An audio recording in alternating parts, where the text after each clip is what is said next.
अलीगढ़ में शिक्षा विभाग में वर्ष 2003 से 2013 के बीच शिक्षकों के सामान्य भविष्य निधि जीपीएफ खातों में बड़ा घोटाला सामने आया है।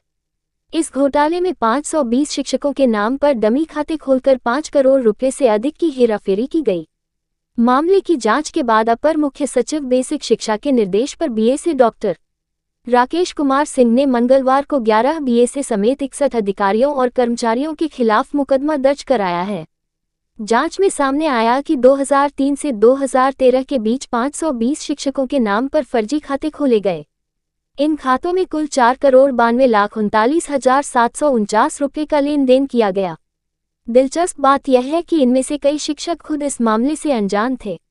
वे न तो अपने खातों में पैसे जमा करवाते थे और न ही बीएसए कार्यालय जाकर इसकी जानकारी लेते थे।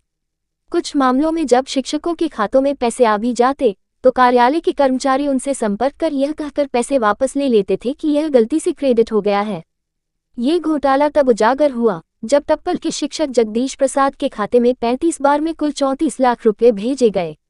जब उन्होंने इस पर आपत्ति जताई तो मामला खुला और जांच शुरू हुई।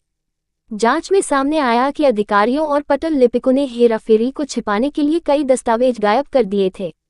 जांच में कई अनियमितताएं सामने आई, जिसमें ऋण नहीं घटाया गया, लेजर पृष्ठ गायब मिले, ऋण की प्रविष्टि दर्ज नहीं की गई, चेक नंबर रजिस्टर में दर्ज नहीं किए गए, भुगतान की गई राशि का कोई रिकॉर्ड नहीं मिला। इन अनियमितताओं के चलते 2 बाबुओं को तत्काल प्रभाव से निलंबित कर दिया गया था।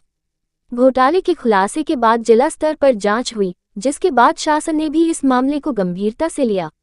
4 फरवरी 2025 को अपर मुख्य सचिव बेसिक शिक्षा उत्तर प्रदेश शासन लखनऊ की अध्यक्षता में वीडियो कॉन्फ्रेंसिंग के माध्यम से समीक्षा की गई।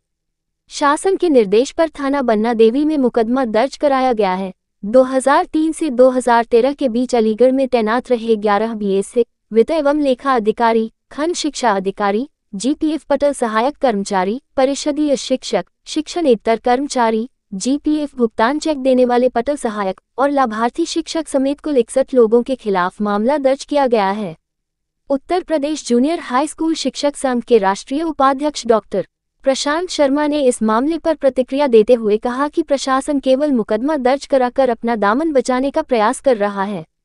उन्होंने कहा कि शिक्षक संघ इस घोटाले को लंबे समय से उठा रहा है और जब तक शिक्षकों को उनका जीपीएफ वापस नहीं मिल जाता तब तक संघ इस मामले को उठाता रहेगा।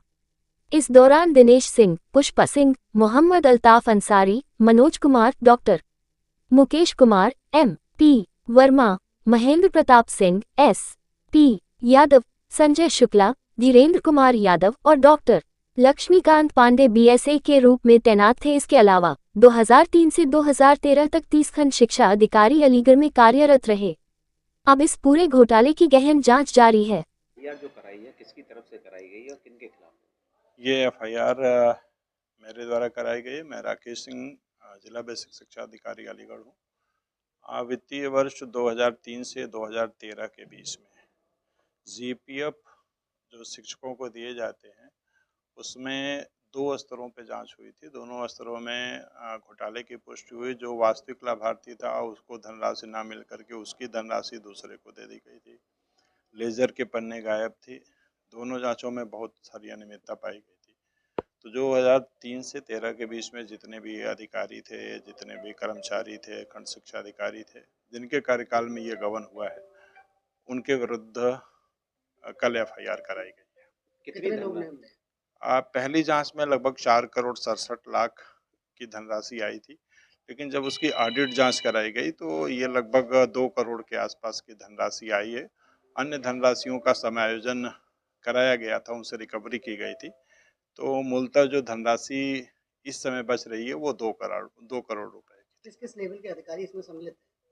इसमें देखिए अभी तो शासन स्तर पे जांच चल रही है, लेकिन जिन अधिकारियों के कार्यकाल में ये घटना घटी है एफआईआर कराई गई है और ये जांच पुलिस द्वारा की जाएगी कि कौन कौन इसमें संलिप्त रहा है। क्या ये राशि किसको दी जानी थी और किसको चली गई? ये राशि वास्तविक रूप से जिन शिक्षकों को दी जानी थी उनको ना मिल करके दूसरे शिक्षकों को दे दी गई, फर्जीवाड़ा करके, अभिलेखों में छेड़छाड़ करके गलत तरीके से। तो जो वास्तविक लाभार्थी उसको धनराशि नहीं मिल पाई थी। इसमें बाबू कर्मचारी अधिकारी निसंदेह इसमें पहले भी कुछ बाबुओं पे एफआईआर हुई है। ये घटना की एफआईआर दर्ज कराई गई है। मुझे लगता है कि इसमें 65 से 70 लोग इन्वॉल्व हैं।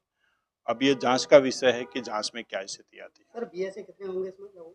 मुझे लगता है 10 से 12 बीएसए जिला बेसिक शिक्षा अधिकारियों के कार्यकाल में ये घटना घटी है। इसमें एफआईआर दर्ज हुई है। और ये सन 2003 से 2013 तक एक जांच कराई गई थी शिक्षण कर्मचारियों के जीपीएफ की अग्रिम और अंतरिम भुगतान को लेकर के। इसकी जांच जो है शासन स्तर पे सचिव बेसिक शिक्षा परिषद के द्वारा कराई गई थी और उसमें कुछ घोटाले संबंधी चीज़ें निकल के आई हैं, जिसमें पैसों सरकारी पैसों का जीपीएफ के पैसों का गबन किया गया। इसी संबंध में यहाँ के बेसिक शिक्षा अधिकारी द्वारा एक एफआईआर बन्ना देवी थाने में उस जांच के आधार पर कराई गई है, जिसका की विवेचना के उपरांत इसकी अग्रिम कार्रवाई की जाएंगी। कितने लोग नेम किए? इसमें तत्कालीन जो भी 2003 से 2013 के बीच में जितने भी बेसिक शिक्षा अधिकारी और जीपीएफ पटल को देखने वाले जो भी मुंशी और कर्मचारीगण थे, उन सभी को नियुक्त किया गया है। बाकी चीज़ें सारे अभिलेख प्राप्त करने के बाद और उनको अवलोकन और परीक्षण करने के उपरांत बताया जा सकता है कि इसमें कौन कौन लोग इन्वॉल्व हैं और किसकी किस किस में गलती पाई जा रही है।